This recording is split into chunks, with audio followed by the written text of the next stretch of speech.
during his tenure in Dallas, Texas, and have seen his complete transformation and growth, leading now as president and CEO of the Urban Neighborhood Initiative. So we will go ahead and kick off in about 1 minute. But thank you so much for joining us in the conversation today. We will be sure to allow you all the opportunity to ask a few questions of us during our fireside chat.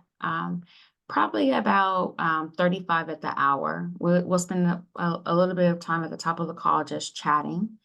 And for housekeeping, if you can please put your cell phone on mute, that would be great. We are recording so that future Avengers can have the opportunity to listen to this and get what they need. So thank you again for joining. My name is Lillian Singh, and I'm the president and CEO founder of Enterprise and Ventures of Color.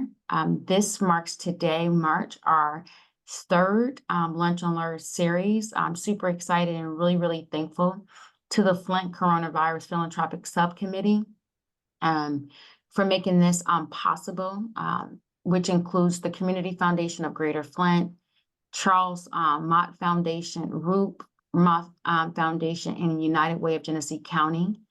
And the whole point of these Lunch and Learns is to have an intimate opportunity and setting so that leaders such as yourself can ask a few questions, of our speaker for the afternoon and engage in conversation with us. So without further ado, let me introduce you to Jamee Rodgers, who works at the intersection of, I dare say, wealth building, community development design, avenging for those who are really furthest from justice.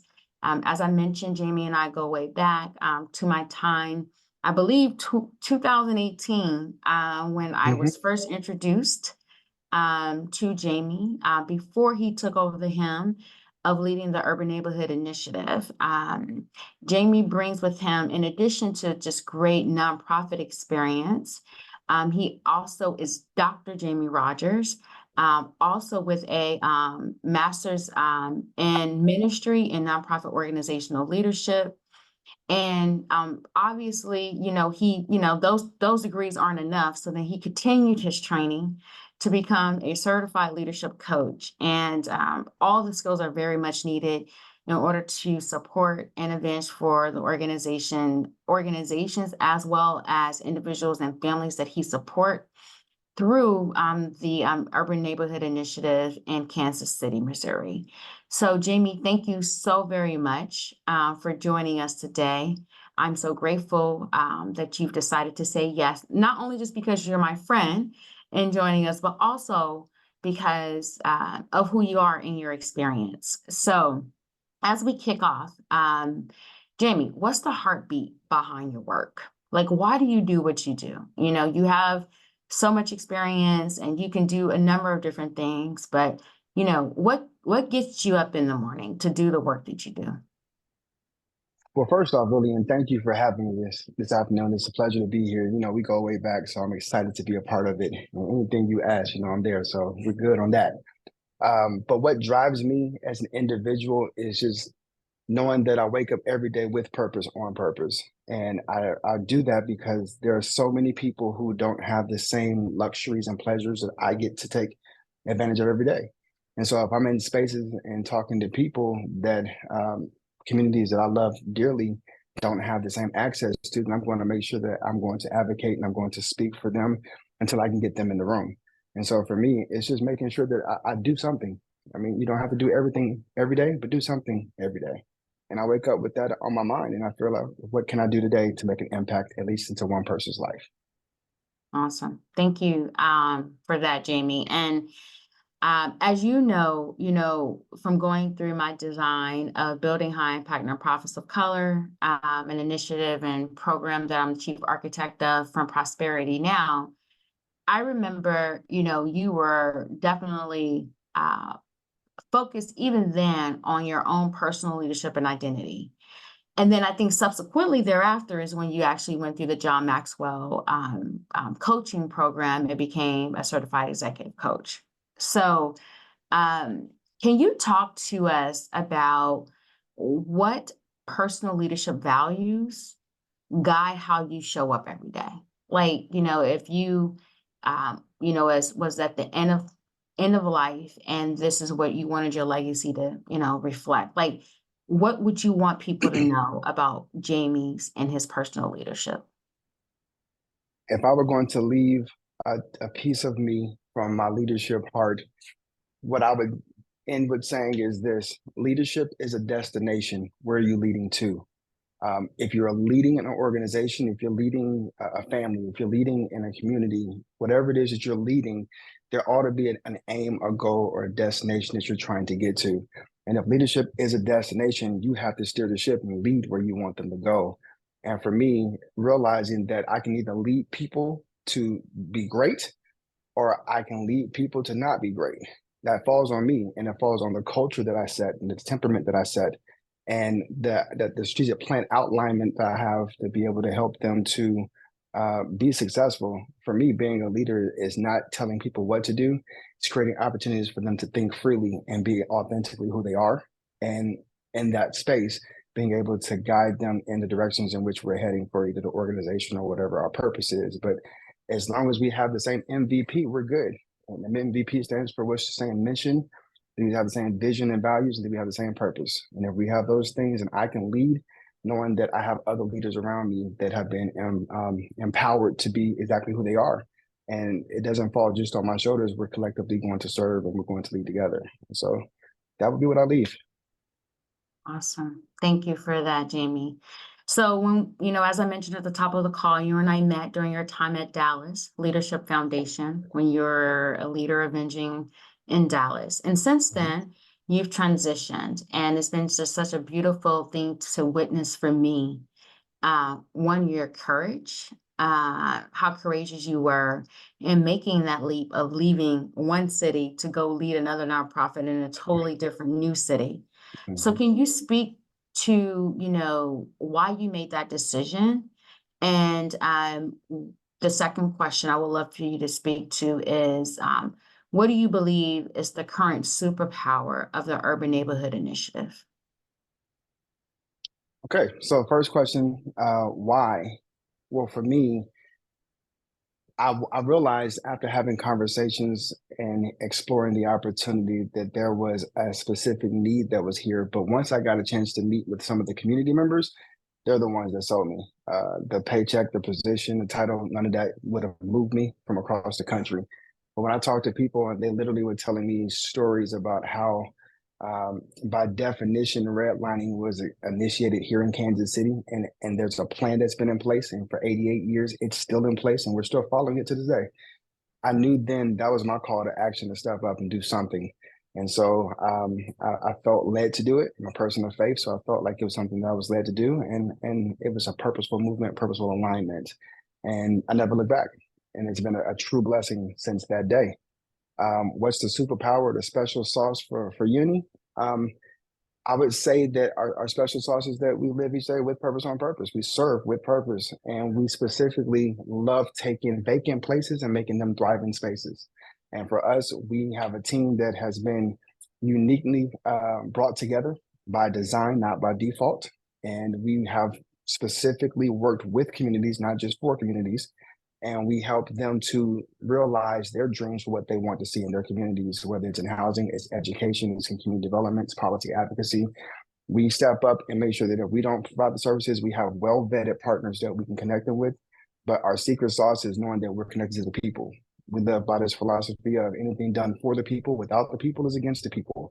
And so we make sure that what we do is with the people. And so we work with them and for them, and we work together to serve and make an impact.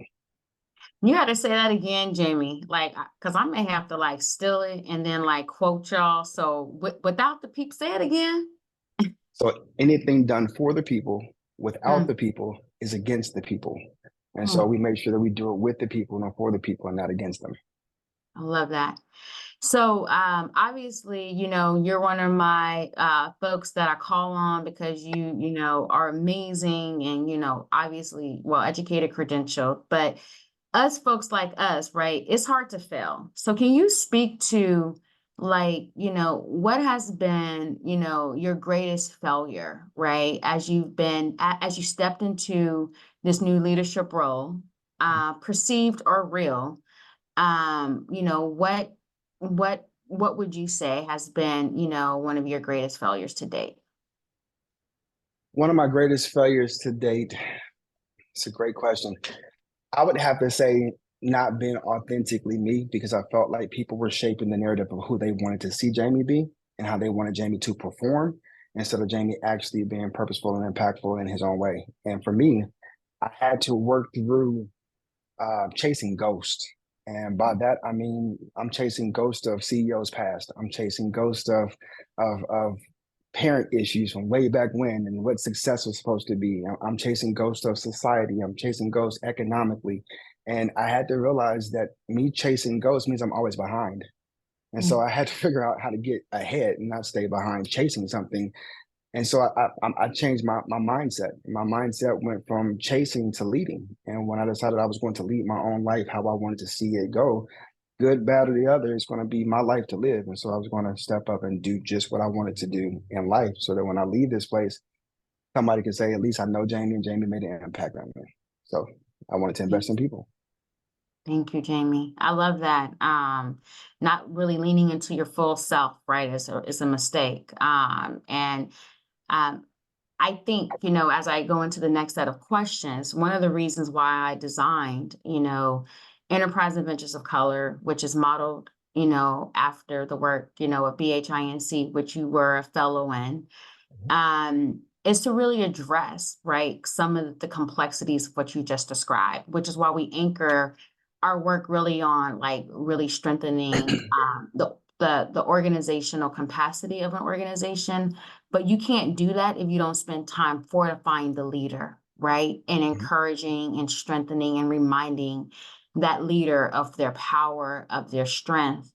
And even if you strengthen the capacity and the leader feels empowered, what we know disproportionately, the data tells us that, diverse led organizations receive substantially less funding, right, to do the great work that's called upon them, that's needed of them. So I'm going to ask you just a series of questions to really get down to the nitty gritty of how you are addressing, some of these leadership opportunity gaps. And I began to reframe this because I see it as an opportunity, though we experience it as a gap, right? And I'm working on like the narrative around this, but it's really this deficit framing and language that I, too need to change and improve. So when we think about the work you've done, as relates to capacity building, and expanding the impact of uni. I think that's what you called it, right? Urban Yeah. Neighborhood Initiative. Mhm.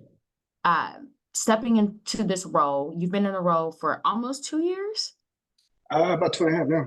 2.5 years, Yeah. right? What was the greatest capacity building gap your team had to overcome?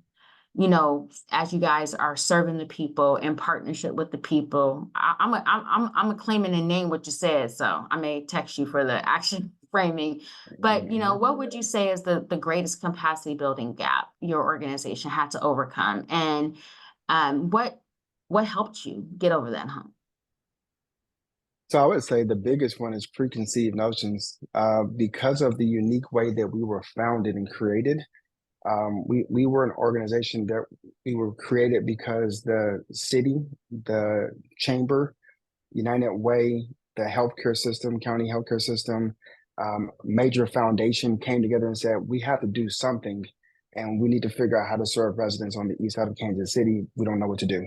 And so they decided they were going to create listening sessions and go from there. And from that, we grew into a nonprofit. And so people naturally assume that because we have those major corporations and major entities at our table, that we have to have all the funding. And that is not the case. And so I had to come in and change the narrative. And the other part of it was people knew we did stuff, but they didn't know what we did. Hmm. And so we had to go in, and basically we were in an identity crisis of, they knew the leader because the leader is well known in the city, but they didn't know the organization. And so when I met people and said, I work at uni, they're like, oh, what is that? And I was like, oh, it's such and such. She retired. Oh, I know her. And so I had to go through and help the team get into a place, even the transition to board, because we had board members who didn't quite understand all that we did. And so we had to get them aligned with being clear on our mission, what are our values and vision, and what's our purpose, and then what are the actionable steps we're taking to fulfill those things. And overcoming that helped us to change the narrative in our funder and donors' minds, because they were realizing then that they were funding not just the name of a CEO, they were funding actual work that's taking place in communities and making true impact. And I had to help educate our donors the difference in impact and impression. The reality Hmm. is, for the vast majority of them, they were giving some great impressions. They would come deliver a check, take a picture, bounce, and never see them again. Maybe next year, maybe 2 years. But I had to tell them, hey, instead of just making an impression, how about you make investment?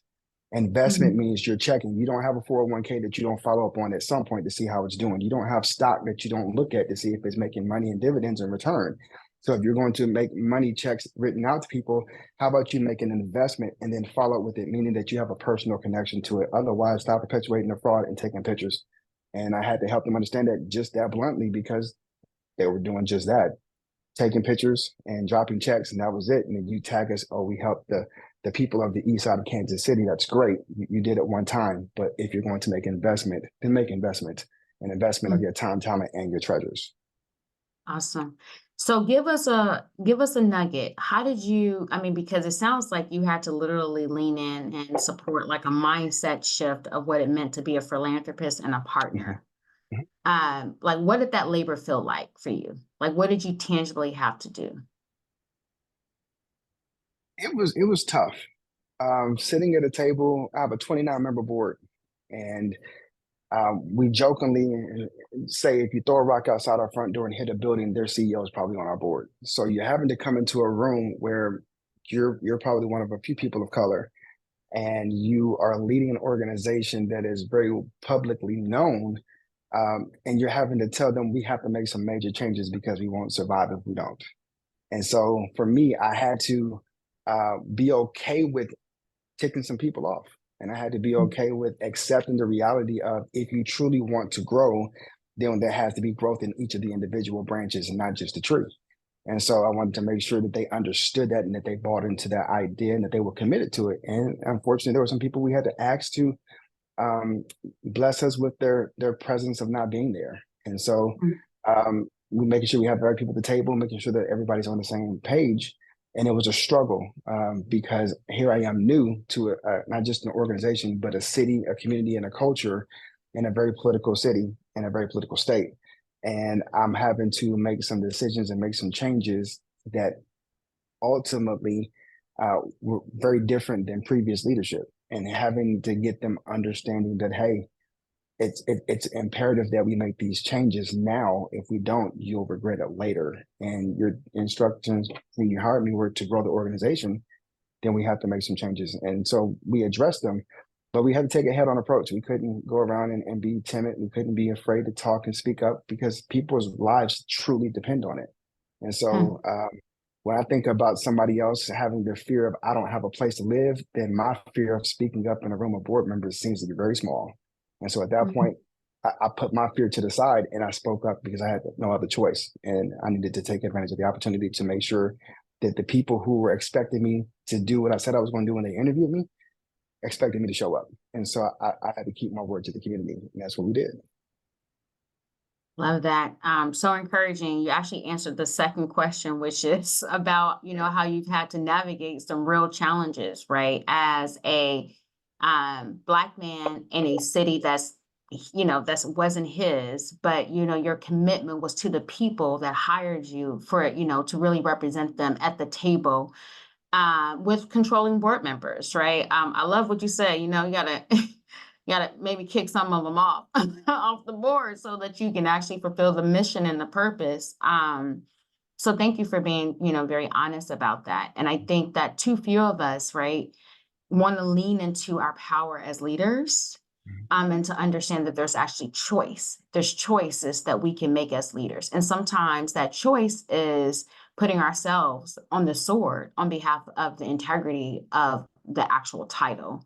So, I may or may not just, left a meeting where I did that. Call that out. So the last piece is, really about funding. And you spoke about, the difference between folks who show up for a check with a check and real investment. So I guess how do you convince people to be, real investors, right? Like not just check drop offers or for, the photo ops, how have you overcome that barrier, or how are you currently, going through that and trying to overcome that barrier, Jamee? So that's a very great question. It's a loaded question, but it's a great question. First off, we had to educate and re-educate our donors that being a nonprofit is a tax status. It's not a way of living, and it's not a life. Because to them, they see charity and they see giving as this is just the hand to mouth, the begging syndrome. Everybody just wants a check. And for me, we had to re-educate them on that. Yes, your money helps us to do the work that we've been called to do and that our communities need. But what we truly need are you to serve in a multitude of ways. So I typically, when I come into a conversation, I don't come in asking for money. I come in and let them know of ways that they can significantly increase their impact just by lending their voice and credibility. And that's usually like one person can write one check and that's great. But if that same person calls 10 of their friends that have the same net worth as generally they do, now you can deepen your impact tenfold because you opened your mouth, not just wrote a check, but you put us in spaces that we weren't in. You introduced our names. And I wanted to make sure they understood that the power of their not just their pen, but of their voices and of their power of influence, and help them to work through how that will look to support and resource. Um, I also feel like that when we worked through this process, we had to work through the idea of what they had in their minds as what we had to do to get their money. And so having that conversation of impact versus impression, I truly live by it daily because the impression is I'm going to give you a check. Now you need to perform based on the outlines I've given you. Here are the parameters I need. Here are the guidelines I need. And so I've been having some real conversations with a lot of major donors that help them to better have this mindset of trust philanthropy, because you giving me a check and then telling me how to do what I've already been doing without your check doesn't help me. And so you then go from being a blessing to a burden. Because now you want me to tap dance and perform based on the check you're giving me. And if I don't, you don't give me the funding, then did you really care to begin with? Because there's a difference in how you give when you care. If you have a stranger that walks up to you and you want to give them money, that's one way. You'll give because you saw a need, you want to meet it. But if your own individual child came up and needed that same thing, you give it a little bit more intensity and enthusiasm because you have a closer connection to it. And so helping our donors to see that you're actually making investment, but don't give because you got to tick a box. Don't give because you have to get rid of this money by a certain date. Give because you intentionally want to give. Be just as purposeful with your giving as you want me to be purposeful with I get it and how I spend it. And so helping them to see that sometimes they can be the barriers instead of the blessings that they want to be, and helping them to identify areas that they can help strengthen by giving. And honestly, it worked in our favor. We were able to have some really honest and authentic conversations without beating and bashing people, but being honest and saying, hey, you've given us $25,000 the last 5 years and we really appreciate it. But here's how, if you gave us $500,000, I could change the city. And I outlined a business plan as if I were doing it for a venture capitalist. And I said, this is how you're investing, not giving. We don't use that word. Here's how you invest. And if you invest in these key areas, we can do this with this process, and here are the outcomes of what we can do. And in doing so, they were able to see how their money was being impactful, not just in a check wise, but they were able to leverage their IT departments. They were able to leverage their legal departments, marketing, communications, in more ways than just writing a check. And when they realized they were connected to it, now we get more money because their teams are connected to it, not just somebody writing a check with a pen. And so that's been our go-to, and we haven't turned from it yet. We want to stick with it. Well, that leads us into the next question. And you're making this so easy for me, Jamie. Is, for EVC, I launched this with the very intentionality of having some principles that almost would be like my moral stick, right? For how I show up on behalf of those that I'm connected to, in the cities that I'm laboring in, the fellows that I'm trying to strengthen and empower, but also it's a requirement of them, right? And those three action-based, values or principles. The first one is courageous and transformational leadership. You just spoke of that, right? Leading with courage and practicing open integrity, right? All the time, not just when it's convenient, but all the time. The next one, right, is what I live my life by is there ain't no room for egos. There is so much work to be done. Like we have to do this in coalition and in collaboration if we're going to strengthen the tide in any city, right? So that is building collective power. And the last one I continue to do, and you spoke about this earlier, and I spoke earlier this week to some Stanford students about the difference between mentoring and sponsoring. Like a mentor is like, I'll just like come and, mentor for a little while. But if I'm gonna sponsor you, I'm gonna avenge and make room for you at the table. I'm gonna bring you into the room, right? I want you at the conference. I want you just not at the conference, but I want you speaking. I want you in the room, right? With the funders for the VIP reception, right? Not just me. So, that one is really about like, paying it forward. I've been so privileged and blessed in my career working at really at this intersection of, I think our boy Logan kicked us off, right, with the speaker series. He called you all and called us tax exempt businesses. That's who we are. So can you speak to, of these three principles, which do you believe has prepared you the furthest in your career, right? And I know you're still youngish, leading, a great organization as president and CEO, but, courageous and transformational leadership, building collective power and paying it forward. Um, you know, do these principles resonate with you and how you've actually established your career? And if so, why? So absolutely, all three definitely resonate with me as an individual, as a leader, as a person, as a supporter and an ally. It helps me to shape the narrative and the moral fiber of who I am. The one that stands out to me the most, though, or that's most significant, is the collective power, and I would say the collective power and collective brilliance, because of people. I know, Lillian, you've heard me say this a number of times because I do it every time I get a chance to speak. I use this analogy. We all like to function as fingers, but we do better as a hand. And the reality is, for many of us, um, fingers are good at doing things like pointing. Look at what you did. Look at what he did. Look at what they're doing. I don't like that. Go this way. Do it that way. It's really good at pointing. It's even good at annoying. Like if I poked you in your chest and kept annoying you, you'd feel it and you get tired of me poking you. That doesn't really serve a purpose, though. In fact, if you ever tried to lift a rock with a finger, you won't ever get anywhere because your finger will eventually give out if it's able to move it at all. But if you take a hand, that hand can take that same boulder that you couldn't push with a finger and lift it, move it, break it down, tear it up, push something somewhere else, replace it if you need to, but allows you to do so much more. Hands are good at pointing, but hands are good at building, but fingers are good at pointing. And so if we're in a place where we want to actually make impact, we got to have people around us that can help us. And so there was a medical doctor that said it this way. He said the average finger can hold about 10 pounds of pressure before it starts to feel discomfort. So basic math would say if one finger can hold 10 pounds, five fingers will hold 50 pounds. Reality is that a hand can hold so much more because each finger is now balancing the other. And if I'm holding it and my pinky gets tired, my middle finger can step up, my thumb can wrap around and hold it tight. And then when you work as a hand that truly wants to serve, you can then build, you can create, you can sculpt, you can design, tear down, replace, hug, connect, shake hands, high fives. But fingers, you can't really do a one finger high five. It's kind of hard to do it. It's not even called a high five, it'd be a high one, and which that doesn't make any sense.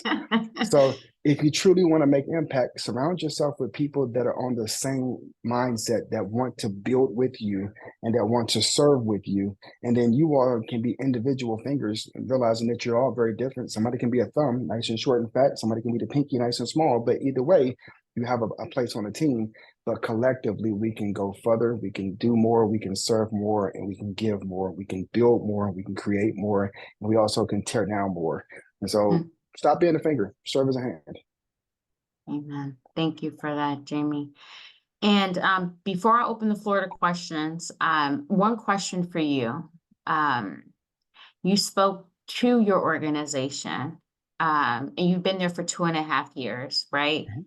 Taking over the seat of a founder, which I'm sure was not an easy task, in leadership. Can you speak to, can't help but notice, right, behind you is, UNI's development plans, community, culture, and education, right? You guys have what seems to be like this four-pronged approach for impact. Can you speak to, if you're there for the next 2.5 years, what is your ambition, right, around changing the tide for the community members in which you guys are serving and in partnership with? What's the one thing you're like, this is the one thing that I know that I'm called to do. I know you're a religious man, so God's, propelling me to do. Like what would that be? What's the one thing you want to lift? First, I want to say this piece. I want to say taking over for a founding CEO whose husband was the first Black mayor and is a U.S. congressman now. So when I took over, one of the first interview questions I got asked is, how are you going to fill her shoes?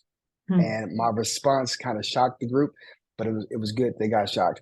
I said, well, if you expect me to wear high heels, I'm too big and too tall for that. I said, I wear my loafers and my moccasins the way that I wear anything else. They're mine. If you want me to walk in my shoes, I can be that person. If you want me to walk in hers, we're going to both fail. And so with that in mind, what we have to do is to continue grow. Year one, we had a $1.2 million operating budget and probably a construction budget of $1 million. In 2023, we built 30 homes and had a $6 million budget. This year, we're building 75 homes and have a $10 million budget and a $25 million construction budget. So we've grown over the years. What I would say the biggest thing I want to leave an impact on is that I want to be able to come back at any point in my life and go down the street, not even just a street. I want to go down the block because we built an entire area. And I can look and say, I remember when that person got their first keys. I remember when that lady was a single grandmother that was raising her grandson because her daughter died in COVID. And she got her first home at 63 years old. I remember handing her keys. And when she cried and messed up my suit, I was crying with her because it was so emotional. But I want to be able to come back and show my kids and my grandkids even and say, listen, when you're on this earth, you only have but a few days and a lot of troubles. But while you're here, do something. And I want to be able to go back and say, I did that. My team and I built that. We invested in that. That kid got a full ride scholarship because we invested in him or her. We were able to do a lot of things that we were able to accomplish because we were able to collectively work together, and we decided we were just going to do something. And when people said it was crazy, we did it. When people said we don't have the funding for it, we figured it out. When people said we won't ever be successful, I think we're doing pretty good. So I'm not concerned. I think that if we decided that we want to wake up today and do something, if nothing else, I want my kids and grandkids to know, wake up today and make the decision actively and for yourself to do something. Thank you, Jamie. So now I am going to actually open the floor to questions. If you have any questions, I have some questions that I can continue to ask, but I will, we have a room of a couple of people here. So if there are any questions, you can feel free to take yourself off mute and ask your question directly. If not, I know Kayla has some questions in the chat box for us. Good afternoon, Dr. Rodgers. How are you today? What about yourself, sir? Good. And greetings to everyone else that's here. I'm Bernard Drew. I'm here in Flint, Michigan. And I'm intrigued, just a simple grasp of what I've gathered from what you're doing there in the east side of Kansas City. My wife and I have purchased and renovated some properties, commercial and residential, in a certain segment of Flint for years. And we're definitely at a point now, it's like, dude, this is no longer long-term investment planning. We're creating space for people, giving them breaks because we want to help them, and bringing in wraparound services. And the key thing I heard you describe is we've resisted opening or launching, I should say, a nonprofit for years, in the process of doing it now. The key thing that I heard you say early on that I want to take from this is that it sounded like you had listening sessions first with the community and stakeholders before formulating what it sounds like the establishment of another nonprofit leg. Is that the case? I would love to hear more about that process, because sometimes I'm not sure which is the cart and which is the horse. And it seems like your approach was very, very effective. Thank you. So what we have done and continue to do is it's people over everything. By that we mean we show up first and say, hey, we're just here. When we go to a new neighborhood and we're exploring potential partnerships, we show up and we bring food. That's usually the key to get us in the room. We'll say, hey, we don't want anything from you. We just want to bring food. And everybody's always interested in, well, what are you trying to sell? What are you trying to get out of it? When we don't ask for anything, they're surprised. What we do is we just take the time. I mean, I've spent more time out of my office on front porches than I have in conference rooms and boardrooms, because for me, the business and the work gets done at Ms. Johnson's house down the street versus in my office. And so I would suggest that if you're considering launching a nonprofit, I suggest two things. One, explore what partnerships you need to have to make sure that you're successful, because you can't go on this journey by yourself. That's a significant piece of it. And if you can work together in collaboration with others, you can do better, do more faster than you would alone. Secondly, I would start by just doing nothing but listening. Just walk in and say, Ms. Johnson, how's it going? What do you need? How's your grandson? What are the kids doing for the summer? And as you begin to ask questions, they just start talking. And when they start talking, you're mentally making your note and you know what to follow up with because you're getting more information from her. But ask her, find that person that you can connect to that everybody else will respect, and they will draw people together. And if nothing else, bribe them. Food is very good to get people to come to stuff. Food and a t-shirt. I don't know what it is, but it's worth the investment. And then start with that. I also would say that if you start with kids, you can definitely go further.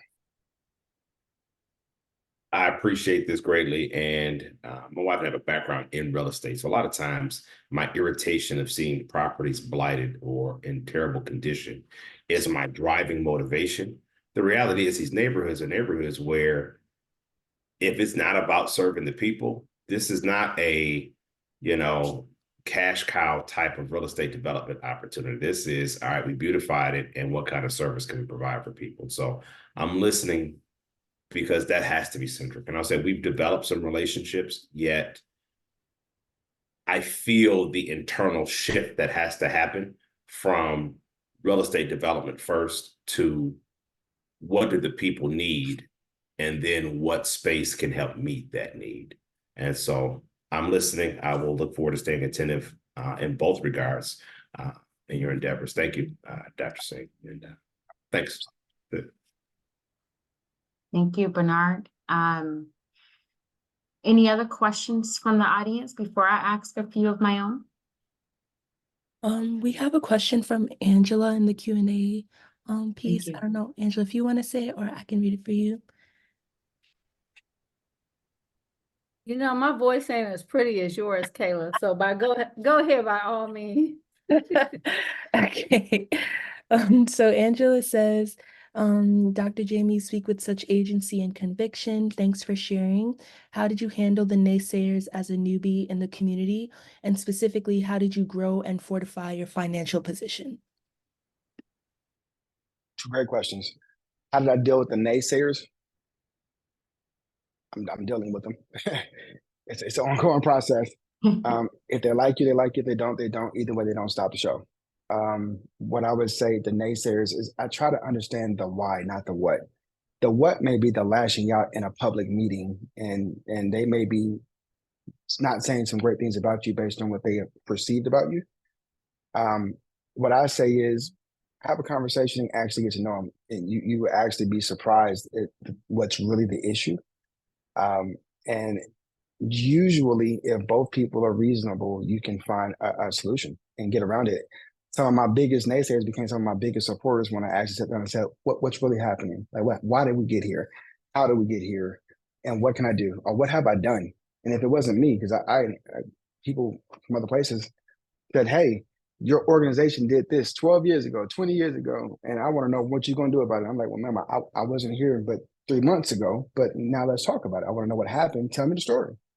Tell me how we got here and what I can do to help make it better. What can I do to actually correct it for you today? And some things I can, I do. What I can't, I don't. But I tell them and be honest with them, and I don't sugarcoat it or BS them. It just is what it is. And so that's a big way of connecting. Is just let them get it out. Most of the time, they just want somebody to hear, and that's why they lash out. And so, how do we fortify our position of funding? When I started, it was a team of 3 people: a part-time office manager, a director of real estate development, and a CEO. And now we're a team of about 30. What we have done is that we have gone to our major donors who had given previously and explained to them what leadership was. People don't give money to just an organization, they give to leadership. And when they feel like they can trust the people who are going to spend their money, they'll give you more money.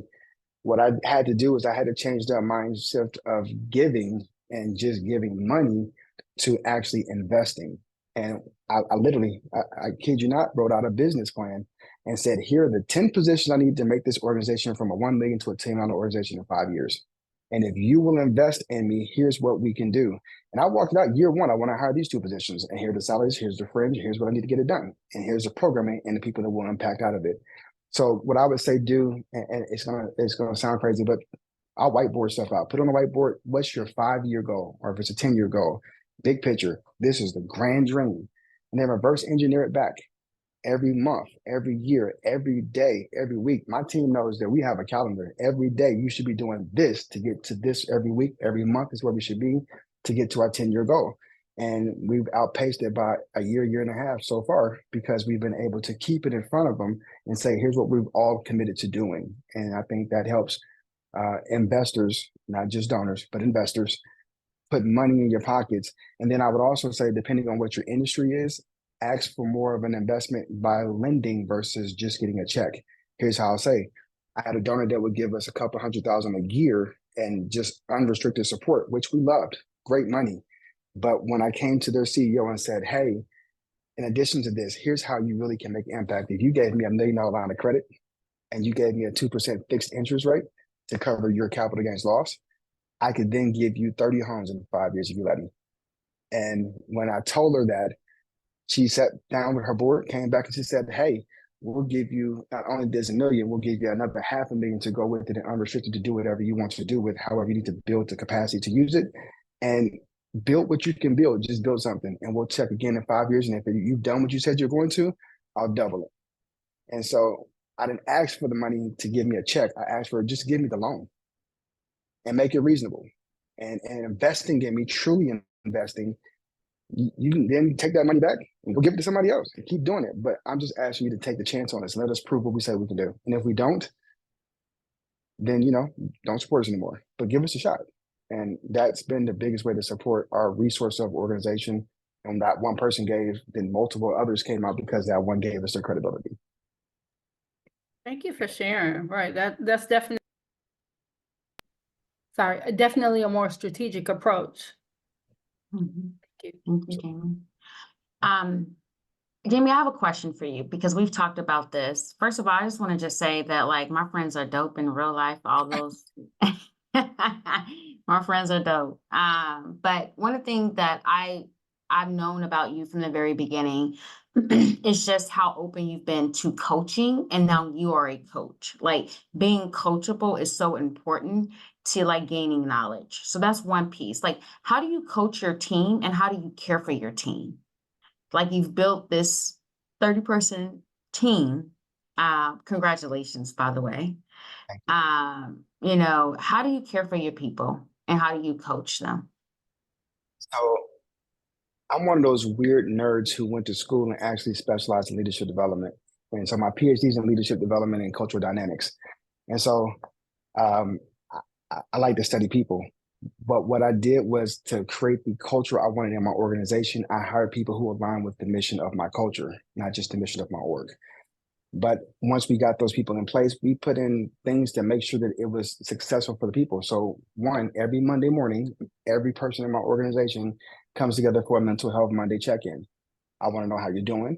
personally, relationally, what was funny this weekend? What did you do? Did you watch TV? Whatever, like this is talk and open up, center ourselves, and then refocus for the week. And then we hear what each person, each department has going on. My team knows that excellence is a standard of measure. If we can't perform in excellence, then we don't perform at all.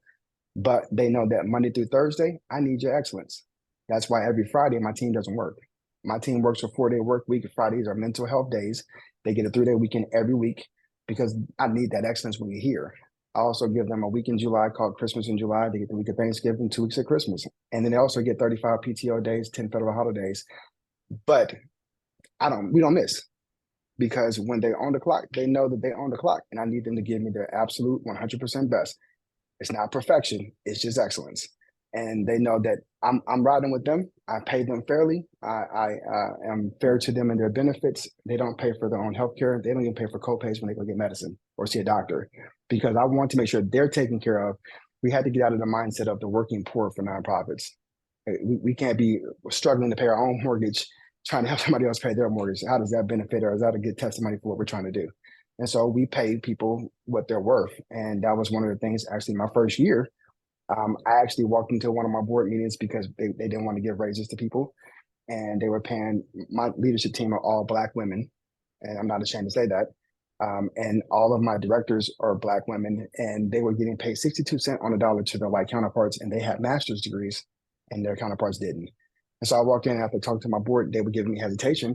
I said, you have 2 options. In one hand, there's my resignation. And in the other hand is my plan to raise the money to pay these women fairly, but we're going to start from day one, or you won't have me as your CEO. And there was a Black woman in the room when I did it, who was my director of operations and administration. And she looked at me like I was crazy. And I was like, you need to understand that fighting for Black people and Black women is not wrong. I need you to value the people who are doing the work, not just the work you're taking credit for. And so we had to make sure we take care of them. Once they feel like they're valued, I mean, they don't mind if they have to pivot because something came up, or that we couldn't do this in this order that they want to do it in. Let's go back and look at the funding sources that we're going to do to carry this out. It's never a no. It's just either not now or yes, let's go get it. And so investing in people will always give you profit. But if you invest in profit, you'll lose a lot of people on the journey. Thank you, Jamie. We have just a couple of more minutes with you today. I'm going to open the floor back up to questions, and then I'm going to ask you one question and we'll close out. Is there any other questions from our listeners today?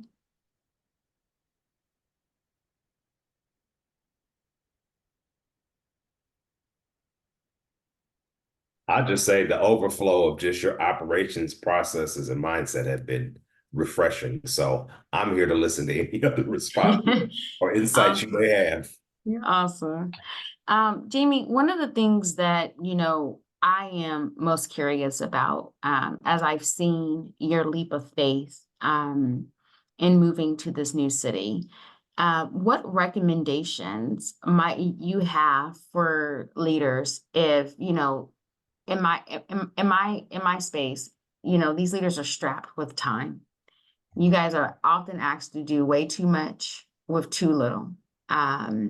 So when you're thinking about strategy, growth, development, what have you kept front and center, as like an operational value in the growth? And yes, we will send out the recording to everyone.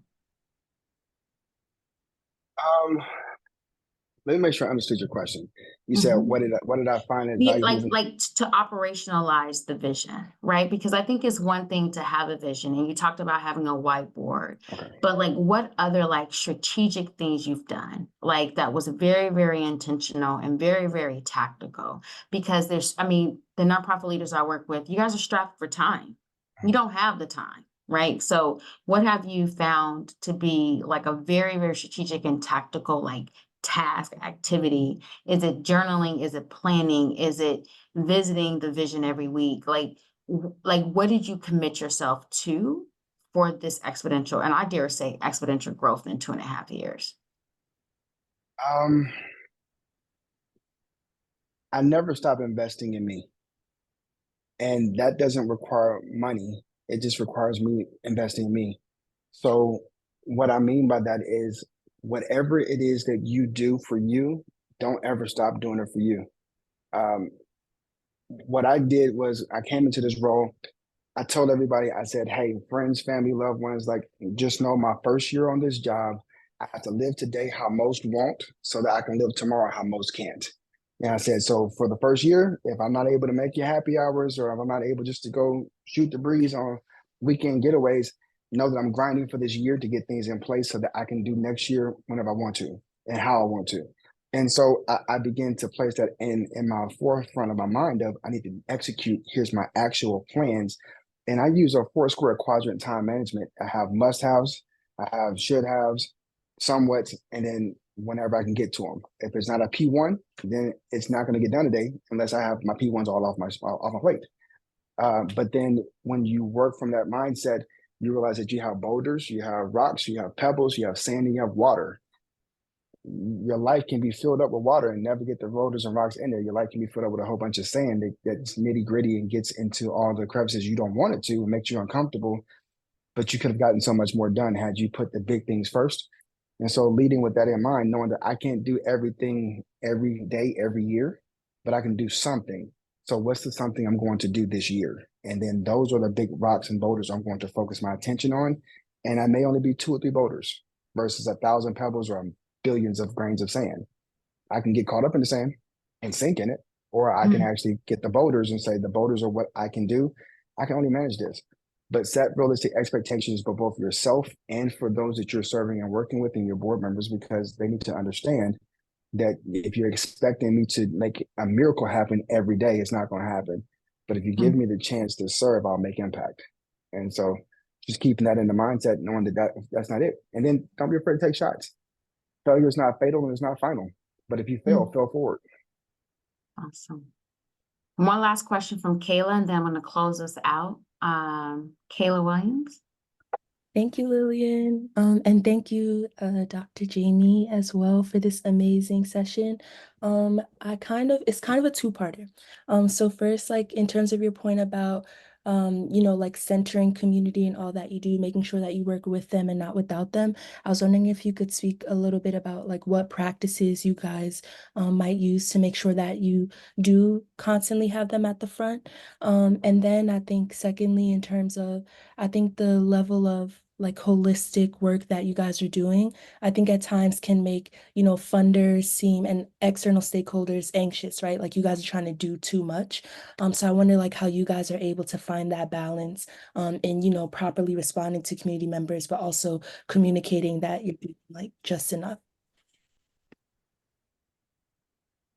Great questions. I'm gonna go backwards first. How do I get people to align when they think we're doing too much? My response is usually pretty blunt, pretty direct. If the need wasn't there, we wouldn't have a job. So if you think I'm doing too much, then that means that you need to imagine how much they actually have to deal with, because we're only able to do a drop in the bucket. We could do so much more. And as much as we can do, there's still so much more we need to do. And that means you need to do more. And so when that perspective gets changed, it is what it is. Like, we can't go around it. You have to address it. And so that's one part of it. And the first question, make sure I understood it. So you wanted to make sure that you were asking how we get our team and how we get the impact and how we are able to execute it. That's what you were asking specifically? Yeah, how you're able to like operationalize working with the community as opposed to like Gotcha. without them. Well, first off, I hire the community. I don't just ask them to volunteer. If we're doing a canvassing or I have a team of about 10 that do community development work, and they're block connectors, and they are people who live in the community to serve their own communities. So, that's the first step, is to show them that I don't just talk it, I walk it, and I put my money where my mouth is. And then 2, I show up without asking for stuff. Like when we show up, when we say we're going to do it, we're going to do it. And there have been times when we set stuff up for food wise, and we wait in the corner. It's for y'all, not for us. And we make it very clear. There are times when we have to take pictures and do our big events and that kind of thing. It's a part of the mission for us to tell the story, to be able to raise more money to get it out. But you're not on display. And so at most of our events, we don't take pictures. We don't want you to feel like you're being exploited for the financial good of my organization to pay salaries. And so we want you to know that when we're truly for the people, we're for the people. I'm not giving you food so I can post on Instagram.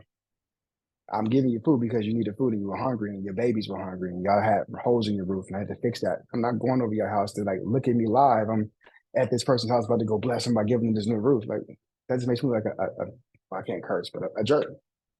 And so the reality is that we keep the first things first, and we know that people are always going to be first, and we let them know that we truly mean what we say, and call us to the carpet if you feel that we don't.